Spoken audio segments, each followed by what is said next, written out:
हम लोग यहां पर आते हैं रेडियो एक्टिविटी।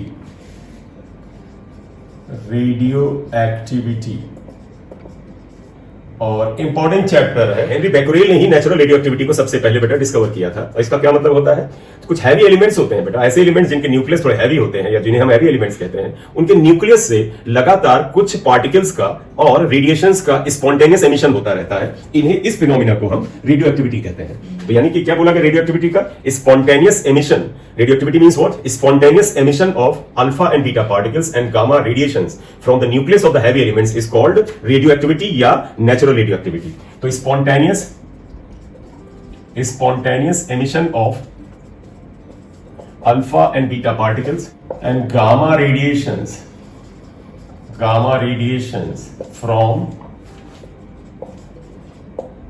the nucleus, ध्यान रखना ये न्यूक्लियर प्रोसेस है, nucleus of the heavy elements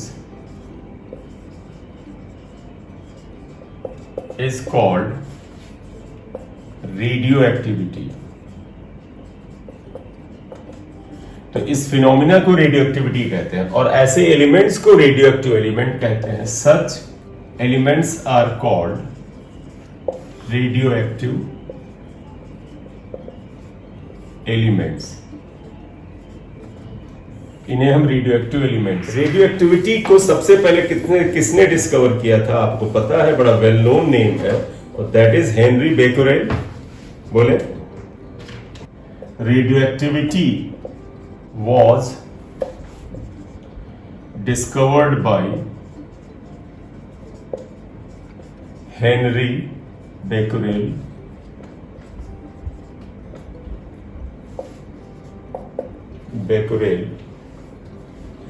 और किसमें किया था उसने, यूरेनियम सॉल्ट में, इन यूरेनियम में किया था। उसके बाद तुम्हें याद है कि जो क्यूरी आपका फैमिली थी, यानी madam Curie and Pierre Curie, इन्होंने एक नया रेडियो एक्टिव एलिमेंट डेवलप किया, डिस्कवर किया था, जिसे हम क्या बोलते हैं, रेडियम। और वो 10⁶ टाइम्स रेडियो एक्टिव यानी एक्टिव देन द यूरेनियम था। तो रेडियम को डिस्कवर किया था madam Curie and Pierre Curie ने। तो later madam Curie and Pierre Curie discovered new radioactive element, इसे रेडियम कहते हैं, radium, which is about 10⁶ times, which is about 10⁶ times more radioactive या एक्टिव, more active या radioactive लिख दो, radioactive than uranium.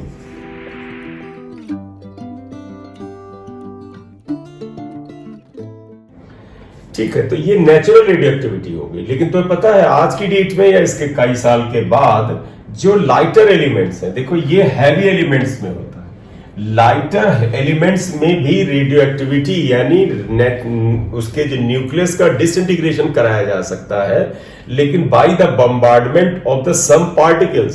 जैसे फास्ट मूविंग न्यूट्रॉन की bombarding करें तो वो लाइटर हल्के एलिमेंट्स के भी न्यूक्लियस को जाकर के तोड़ फोड़ के उसको बदल देता है। तो अब इसे बोला जाता है बेटा आर्टिफिशियल रेडियो एक्टिविटी या induced radio activity. The conversion of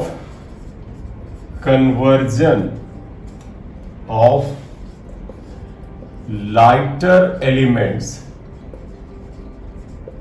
into radioactive elements by the bombardments of some particles is called artificial या induced radioactivity। तो जो अभी हमने पहले बात की it was natural radio activity, उस पे स्पॉन्टेनियस बेटा स्वतः अपने आप ही न्यूक्लियस से अल्फा बीटा गामा पार्टिकल्स निकलते रहते हैं। लेकिन लेबोरेटरी कंडीशंस में लाइटर एलिमेंट्स के न्यूक्लियस को भी कुछ फास्ट मूविंग पार्टिकल से बम्बार्ड करके भी रेडियो एक्टिव बनाया जा सकता है। इसे हम इंड्यूस्ड रेडियो एक्टिविटी कहते हैं। चलिए बेटा, वीडियो देख रहा है ना? चलिएगा, अब मैं एक छोटा सा वो मतलब इस तरह के सवाल होंगे आप पे, उससे मैं बना रहा हूं, तो छोटा सा डायग्राम बनाऊंगा, तो आप इसको मतलब आंसर करिएगा। उससे पहले एक चीज और बता दें, तो पता होगा रेडियो एक्टिविटी जो होता है it can not be controlled by any chemical और फिजिकल रिएक्शंस या चेंजेस। यानी आप कहो कि सर एटमॉस्फेयर का प्रेशर बदल दें, एटमॉस्फेयर का टेम्परेचर बदल जाए, इस तरह के जो केमिकल और फिजिकल चेंजेस होते हैं, या आपको इलेक्ट्रिक फील्ड हम लगा दें, मैग्नेटिक फील्ड लगा दें, तो रेडियो एक्टिविटी पे फर्क नहीं पड़ता है। तो अगला भी पॉइंट लिख सकते हैं आप, लिखो radioactivity can not be controlled by physical और केमिकल चेंजेस लाइक प्रेशर, आप प्रेशर बदल दें, temperature, electric field, magnetic field, इन सब चीजों का रेडियो एक्टिविटी पे प्रभाव नहीं पड़ता है। आप जानते भी, क्योंकि न्यूक्लियर प्रोसेस है, राइट? अब मैं एक नोट लूंगा और इसमें एक डायग्राम बनाऊंगा, आप देखिएगा उसका क्या मतलब समझना है। मान लीजिए एक आपने ये लेड का बॉक्स रखा है, एनवलप, और इसके अंदर आपने रेडियो एक्टिव सब्सटेंस रखा। ये रेडियो एक्टिव सब्सटेंस है, तो ये लेड बॉक्स है या एनवलप, ये रेडियो एक्टिव सब्सटेंस है, रेडियो एक्टिव सब्सटेंस, ये आ गया। अब रेडियो एक्टिव सब्सटेंस से बेटा समय समय पर अल्फा बीटा और गामा रेडिएशंस निकलते रहेंगे। हम यहां पर ऐसा करते हैं, यहां पर एक प्लेट लेते हैं और इसको पॉजिटिव वोल्टेज पर रख देते हैं। तो there is a plate which is given positive voltage दे दिया है। दूसरा इधर है, आप मान लीजिए इलेक्ट्रिक फील्ड पैदा कर रहे हैं, आप प्लस से माइनस के बीच में इलेक्ट्रिक फील्ड पैदा कर रहे हैं, यहां पर माइनस चार्ज दिया है। तो दो इधर उधर प्लेट्स हैं, जिसकी वजह से एक पे प्लस एक पे माइनस चार्ज है। इसका मतलब हुआ पॉजिटिव से नेगेटिव की तरफ इलेक्ट्रिक फील्ड है। अब मैं तुम्हें यहां पर एक छोटा सा डायग्राम बनाऊंगा और आप बताइएगा इसका क्या मतलब हुआ। यहां से कुछ पार्टिकल्स या रेज सीधे निकल जाती हैं, ये बगैर डेविएशन के सीधे निकल गई। कुछ पार्टिकल्स पॉजिटिव की तरफ गई और हल्का सा बेंड हुई, चली सीधे, फिर जाके पॉजिटिव की तरफ बेंड हो गई। कुछ नेगेटिव की तरफ बेंड हो गई, ये नेगेटिव की तरफ बेंड हो गई। तो आप इसे बताइएगा, ये जो बीच में ये गई जिसे मैं शो कर रहा हूं, ये बताओ अल्फा बीटा गामा में से कौन है? ये मिडिल वाला, ये 1 मान ले, चलो ये गामा रेडिएशन है। क्यों बेटा? क्योंकि बेटा आपको सभी, हाँ मैं बता रहा हूं, एक सेकंड सुनिएगा। हाँ, क्योंकि अल्फा पार्टिकल्स पॉजिटिवली चार्ज होते हैं, अभी हम आगे और बात करेंगे। बीटा पार्टिकल्स नेगेटिवली चार्ज होते हैं, और गामा रेडिएशंस इलेक्ट्रोमैग्नेटिक वेव्स हैं, अनचार्ज होती हैं। तो इलेक्ट्रिक फील्ड में या पॉजिटिव एंड नेगेटिव प्लेट के बीच में केवल उन्हीं पार्टिकल का रास्ता भटकता है या वो अपने रास्ते से डेविएट होती हैं जिन पे खुद चार्ज होता है। तो जो सीधे निकल जा रहा है इसका तो वो डेविएट नहीं हो रहा, तो इसका मतलब ये गामा रेज है, ये गामा रेज है। जो नेगेटिव की तरफ जा रहा है, आप देखिएगा ये नेगेटिव प्लेट है, नेगेटिव प्लेट की तरफ जो जाएगा उसे आप क्या लिखेंगे? ये थोड़ा सा डायग्राम में एक चेंज करते हैं, एक चेंज करेंगे डायग्राम में। आप ऐसा करिएगा, इसे नेगेटिव बनाएगा। आप कहोगे ऐसा क्यों कर रहे हैं? एक्चुअली अदरवाइज ये जो पाथ है ये चेंज करना पड़ेगा। ये नेगेटिव ले रहे हैं, ये पॉजिटिव ले लेते हैं, ये पॉजिटिव लिया, तो थोड़ा सा हमने पोलैरिटी चेंज कर दी है। तो अब बताइएगा इसमें ये जो नेगेटिव प्लेट की तरफ बाईं तरफ गया है, ये क्या होगा? निश्चित रूप से तो पता है नेगेटिव की तरफ कौन आकर्षित होता है? नेगेटिव की तरफ आकर्षित होता है अल्फा पार्टिकल, अल्फा पॉजिटिव है, तो ये तो अल्फा पार्टिकल हो गया क्योंकि इसके ऊपर पॉजिटिव चार्ज होता है। और पॉजिटिव की तरफ पर बीटा रेज जाएंगी, बीटा रेज जाने वाली, राइट? हाँ बिल्कुल, इसीलिए हमने इसको चेंज ही किया था एक्चुअली।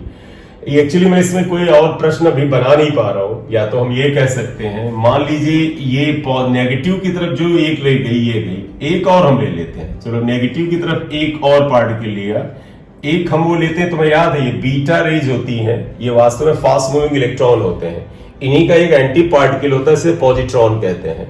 तो इनके सब्सटेंस के अंदर से पॉजिट्रॉन भी निकल सकते हैं।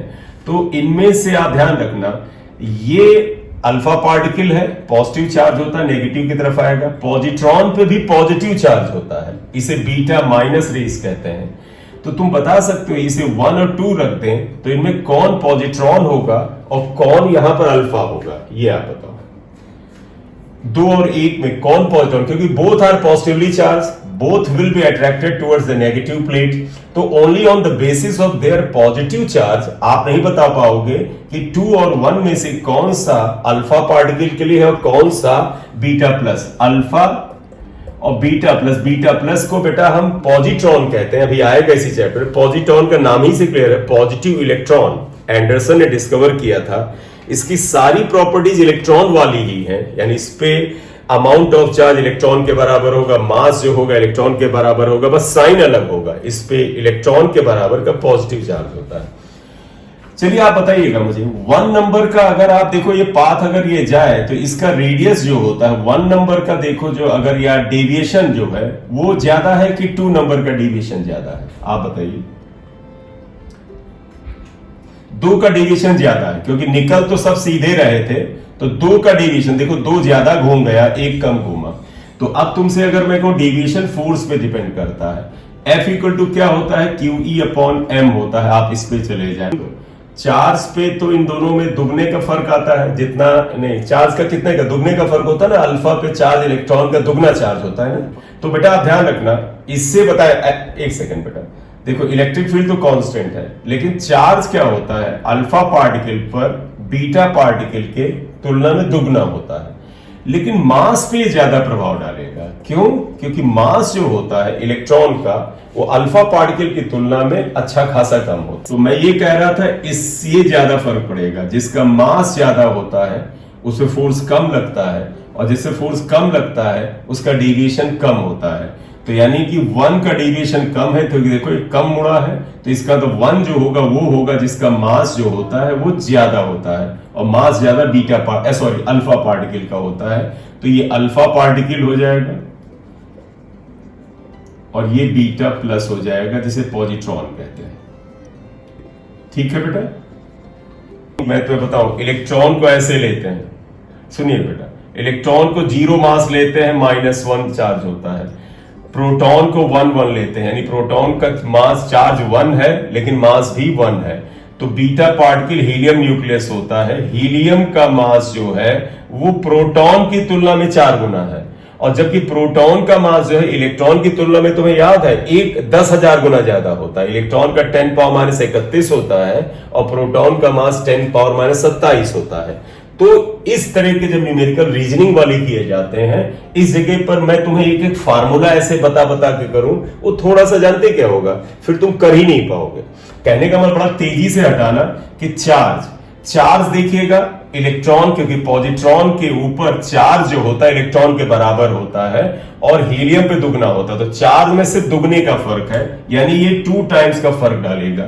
लेकिन मास अगर आप गौर से देखें तो हीलियम का मास इलेक्ट्रॉन की तुलना में 4 गुना नहीं, इसकी तुलना में 4 गुना है। तो इलेक्ट्रॉन से प्रोटॉन का मास 10,000 गुना ज्यादा, और ये उससे 4 गुना ज्यादा, यानी इससे 40,000 गुना ज्यादा। तो यानी मास का प्रभाव इन दोनों के कंपैरिजन में ज्यादा मेजरेबल है। तो इसलिए इसका आंसर हम मास के हिसाब से करेंगे। तो जिसका मास कम होगा उसका डेविएशन ज्यादा होगा। मास कम किसका है, पॉजिट्रॉन या इलेक्ट्रॉन का, क्योंकि दोनों के मास सेम होते हैं, तो इसका डेविएशन ज्यादा होता है।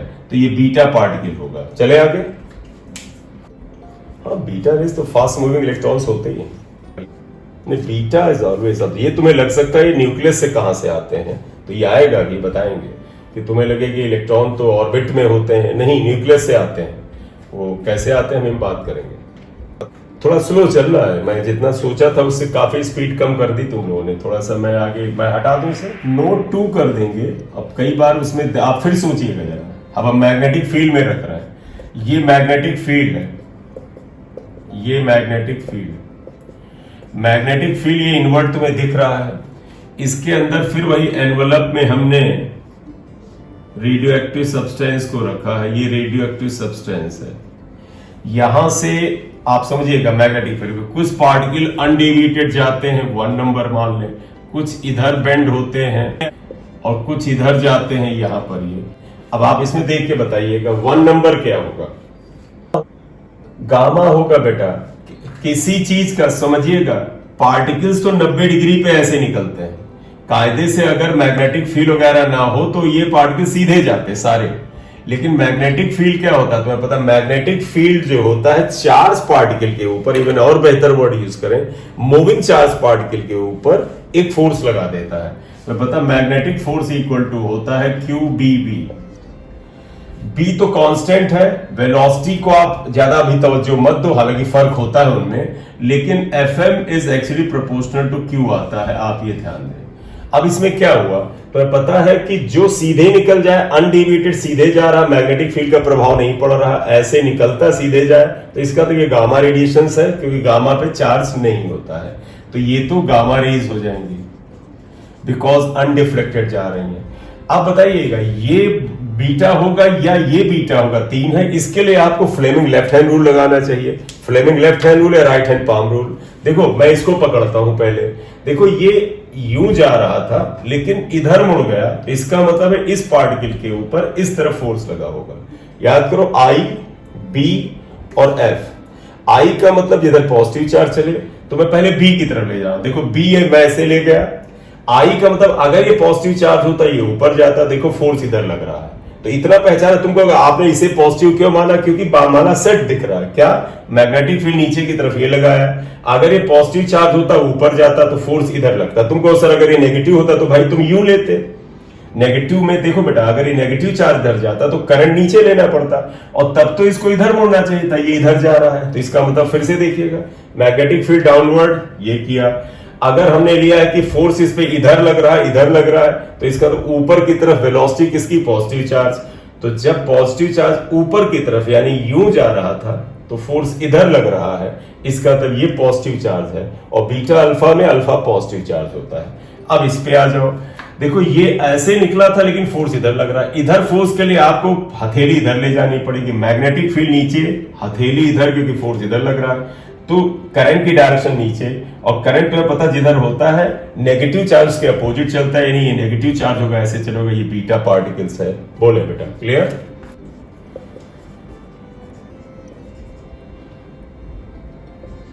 अल्फा पार्टिकल बेटा वो इलेक्ट्रिक फील्ड था बेटा, फर्क है। पिछला जो डायग्राम था वो इलेक्ट्रिक फील्ड में था, ये मैग्नेटिक फील्ड है। जब भी किसी सब्सटेंस है, बड़े ध्यान से सुनिएगा, जब भी किसी सब्सटेंस है अल्फा बीटा पार्टिकल्स और गामा रेज का रेडिएशन होता है, तो कोई भी रेडियोएक्टिव सब्सटेंस बेटा अल्फा और बीटा को एक साथ एमिट नहीं करता है। मतलब हो सकता है अल्फा निकला, उसके फ्रैक्शन ऑफ सेकेंड यानी मिली सेकेंड माइक्रो सेकेंड के बाद बीटा निकले, लेकिन एक साथ नहीं निकलता है। तो ध्यान रखिएगा, कोई भी रेडियोएक्टिव सब्सटेंस अल्फा और बीटा पार्टिकल को साइमल्टेनियसली एमिट नहीं करता है, तो कभी भी अल्फा बीटा एक साथ नहीं निकलेंगे, थोड़ा सा तो टाइम में अंतर होगा। दूसरा, अल्फा पार्टिकल के बाद और बीटा पार्टिकल के बाद गामा रेडिएशन निकलेगा, तो हर अल्फा और बीटा रेडिएशन के बाद गामा रेडिएशन होता है। क्यों, वो हम बात करेंगे। तो जरा सा अगला एक और नोट लिखो, नो रेडियोएक्टिव सब्सटेंस लिखो, नो रेडियोएक्टिव सब्सटेंस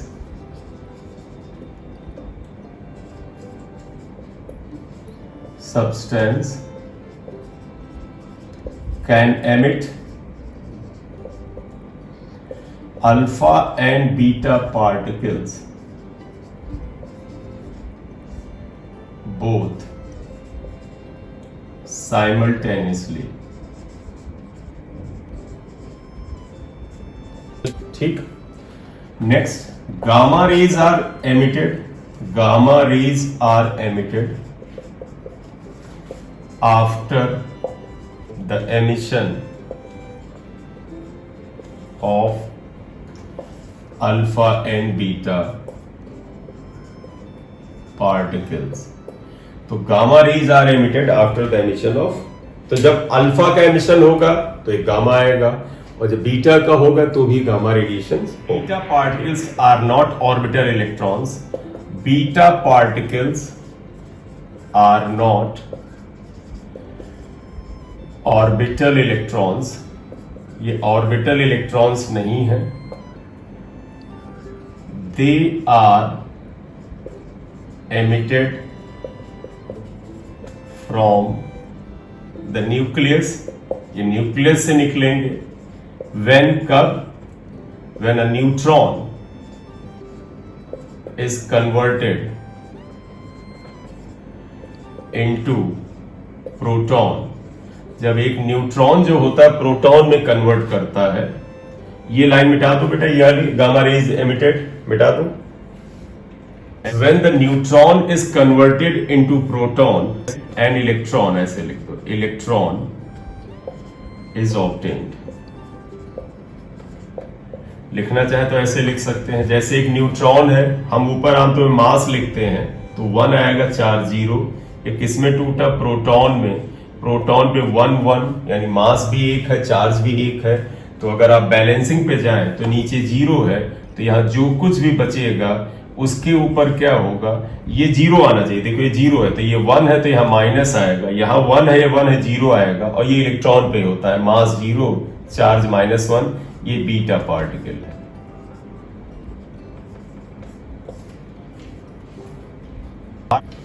और इलेक्ट्रॉन जब निकलता है तो एंटी न्यूट्रिनो निकलता है, वो आप लिखना चाहें तो लिख दें, एंटी न्यूट्रिनो। न्यूट्रिनो ये बेटा एंटी न्यूट्रिनो। न्यूट्रिनो में सिर्फ न्यू जैसा लिखते हैं, बार लगाए तो एंटी न्यूट्रिनो। ये बीटा पार्टिकल है, ये प्रोटॉन। तो खैर आपसे कहा जाए ये बीटा पार्टिकल्स क्या है? फास्ट मूविंग इलेक्ट्रॉन्स हैं। They are coming out from the nucleus when the neutron is converted into proton by emitting beta particles और इलेक्ट्रॉन्स। क्लियर?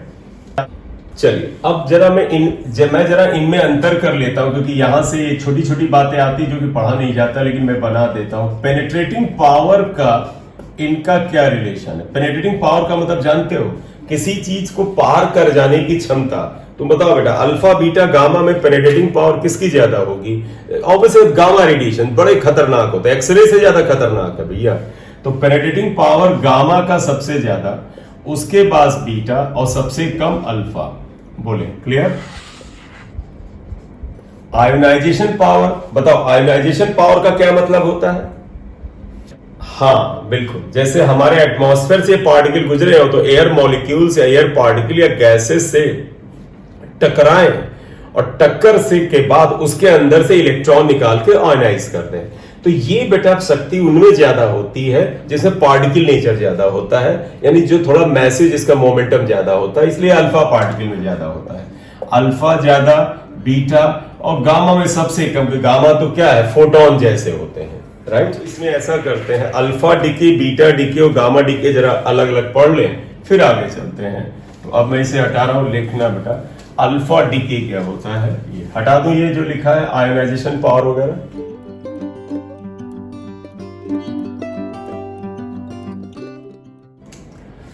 अल्फा डिके, तो पता अल्फा डिके क्या होगा? जब किसी भी न्यूक्लियस से, जब किसी हैवी न्यूक्लियस से, मान ले एक्स है ये, तो पता है इसका मास नंबर ऊपर ए लिखते हैं, एटॉमिक नंबर जेड ये लिखते हैं। इसमें से अगर अल्फा पार्टिकल निकल जाएगा, अल्फा तो है पता है हीलियम न्यूक्लियस होता है, 4 मास नंबर 2 एटॉमिक नंबर होता है। अल्फा डिके को आप हीलियम 4 2 आप ये लिख लीजिए यहां पर। तो आप खुद देखो बेटा, यहां पर क्या बचेगा? जो वाई अगर बचेगा तो बेटा आप समझिएगा, ये पेरेंटल है, मदर न्यूक्लियस कहते हैं, ये डॉटर न्यूक्लियस आया, जो पैदा होकर के नया बना उसे डॉटर न्यूक्लियस कहते हैं। तुम खुद देखो बेटा, यहाँ 4 है, यहाँ ए है, तो इसके ऊपर A-4 बचना चाहिए, तभी बैलेंस होगी इक्वेशन। यहाँ 2 है, यहाँ Z है, तो यहाँ Z-2 होगा। इसका तो अल्फा डिके में क्या होता है? जो डॉटर न्यूक्लियस या प्रोडक्ट जो मिलता है उसका मास नंबर 4 से कम हो जाता है और एटॉमिक नंबर 2 से कम हो जाता है। और तुम्हें पता पीरियोडिक टेबल का arrangement on the basis of atomic number किया गया है। तो अब इस पेरेंटल न्यूक्लियस से जो नया प्रोडक्ट बना, इस प्रोडक्ट की पोजीशन पीरियोडिक टेबल में 2 पोजीशन लेफ्ट में शिफ्ट कर जाएगी, राइट? यानी the position of the product in the periodic table is shifted 2 place towards left, क्योंकि पहले ये था, अब ये मिल गया है। बोले इतनी बात क्लियर है? ठीक है। और कुछ एनर्जी रिलीज होती है इसमें, ये लिख लो, ये क्यू एनर्जी है, ये भी लिख लो यहां क्यू एनर्जी। या न्यूट्रिनो एंटी न्यूट्रिनो नहीं, वो तो बेटा पॉजिट्रॉन इलेक्ट्रॉन वगैरह में मिलते हैं। ये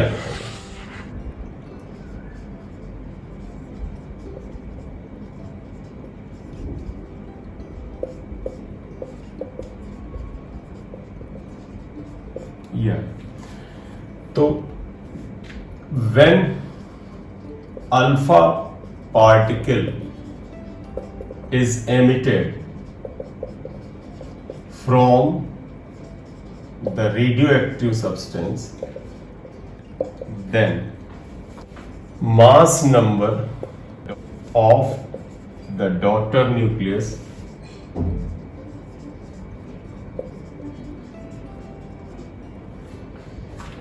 is decreased by 4 and atomic number by 2. Position of daughter nucleus is shifted by 2 places towards left in periodic table. यहां पर एनर्जी रिलीज होगी, तो आप देखिएगा एनर्जी रिलीज जो अगर आप लिखें, एनर्जी रिलीज्ड अगर आप लिखते हैं Q, that is equal to delta M into C square. एक ही क्वेश्चन आ रहा है। डेल्टा M क्या होगा? आपको सभी को पता है डेल्टा M क्या होता है, mass of LHS minus mass of RHS। ये आएगा M LHS minus M RHS into C square. इसका तो मास ऑफ X, ये X minus mass of Y and mass of alpha, helium चाहे लिख दें ये, और ये delta M into C square आएगा। जूल में हम लेंगे क्योंकि हमने C ले लिया है। बोलिए क्लियर? मुझे फिर ये मिटाना है बेटा, फिर कुछ और बात करनी है तो ये फिर मिटाना है। अब मुझे बेटा जो पेरेंटल न्यूक्लियस है लेफ्ट में और जो राइट में डॉटर न्यूक्लियस आया है, इनका N/P रेशियो लिखना है। N मतलब न्यूट्रॉन नंबर, P का मतलब प्रोटॉन नंबर। बताइएगा यहां पर इस जगह अगर आप बताइएगा P क्या आ जाएगा? P is number of proton. मैं यहां लिख देता हूं P proton, number of protons, protons यही सिंबल हम लेके चलेंगे, और N का मतलब नंबर ऑफ न्यूट्रॉन्स, ये हम सिंबल लेके चल रहे हैं, न्यूट्रॉन्स। बोले क्लियर? जरा इधर आइएगा, देखो इधर नंबर ऑफ प्रोटॉन कितना है। देखो बेटा लेफ्ट में अगर मैं ये 2 हिस्से कर लूं तो देखो नंबर ऑफ प्रोटॉन Z है, नंबर ऑफ न्यूट्रॉन बेटा A माइनस Z होता है। इसलिए हमें रेशियो चाहिए N/P। हमेशा न्यूट्रॉन टू प्रोटॉन रेशियो लेते हैं हम लोग, आगे बात में पता चलेगा क्यों। तो ये आ जाएगा A माइनस Z/Z आएगा, ये वैल्यू आती है, इसे इक्वेशन 1 लिख सकते हैं। जरा यहां बताओ बेटा, यहां पर नंबर ऑफ प्रोटॉन्स P कितना आएगा? देखो Z माइनस 2 आ जाएगा। नंबर ऑफ न्यूट्रॉन्स कितना आएगा? A minus 4 minus Z minus 2। तो N इक्वल टू देखो बेटा क्या आएगा? A माइनस Z और माइनस 4 और प्लस 2 यानी माइनस 2 हो जाएगा बेटा। आई एम आस्किंग,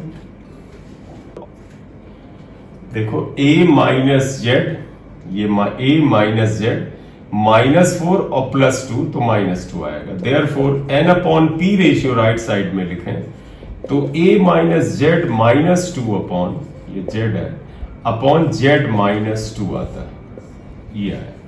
तो अब मैं ये चाह रहा था जरा कंपेयर करके बताइएगा कि लेफ्ट हैंड साइड में देखो N/P ratio A minus Z upon Z है, और यहां पर A minus Z upon minus 2 upon ये है। तो बताओ इक्वेशन 1 की तुलना में इक्वेशन 2 में N/P की वैल्यू बढ़ रही है कि घट रही है? जरा सोच के मैथमेटिकली बताओ यहां पर। नहीं आ रहा अंदाजा? चलो एक काम करते हैं, देखो a minus Z upon Z की कुछ वैल्यू होगी। नहीं, मुझे बताने दो जरा, सुनो, या तो तुम बाद में याद कर लेना। a minus Z upon Z की कुछ वैल्यू होगी, कुछ होगा। मान लो सपोज एक डेटा दे देते हैं कि भाई a माइनस जेड मान लो 8 है, और z जो है इसे सपोज 4 ले लें। हम वैल्यू भी वैसे ही ले रहे हैं जो आसानी से कट जाए। तो अगर ये 8 होता, ये 4 होता, तो इसका रेशियो 2 आता। अब जरा इधर आ जाइएगा, यहां पर आ जाओ। देखो a माइनस जेड, यानी a माइनस जेड को अगर हम 8 ले लें, और देखो z की जगह पर हमने क्या रखा था, 4 रखा था। अब देखो a माइनस जेड की जगह 8 रखा, जैसे ये था। z की जगह जैसे यहां 4 रखा था, 4 रखा। देखो ऊपर a माइनस जेड में से भी 2 सब्ट्रैक्ट हो रहा है, और z में से भी 2 सब्ट्रैक्ट हो रहा है। देखो a माइनस जेड में से -2 हुआ है, z में से भी -2 हुआ है। दोनों में से वैल्यू अगर सेम हम सब्ट्रैक्ट करते हैं तो 6/2 आता है। 6/2 क्या होता है, 3 होता है। बताओ 2 से 3 बढ़ा या घटा? बढ़ेगा। तो वास्तव में अल्फा डीके में आप पाओगे कि पेरेंटल न्यूक्लियस से जब डॉटर न्यूक्लियस की ओर जाते हैं तो नंबर ऑफ न्यूट्रॉन्स और प्रोटॉन्स का जो रेशियो होता है वो बढ़ता है, राइट, बढ़ता है। तो क्या लिखोगे, in from equations 1 and 2 it is clear that n upon p ratio increases। अब कोई इतना डिटेल नहीं लिख रहे हैं कि मतलब, मेरा मतलब किस रेफरेंस से बात कर रहे हैं। If you move from the parental nucleus to daughter nucleus, यानी हम जो सब्सटेंस दिया है उससे प्रोडक्ट की तरफ जाते हैं, तो ये n अपॉन p रेशियो बढ़ता है। बोले क्लियर? चलो बेटा बधाई हो, तुम्हारा n/p रेशियो बढ़ गया। n/p रेशियो बढ़ नहीं गया।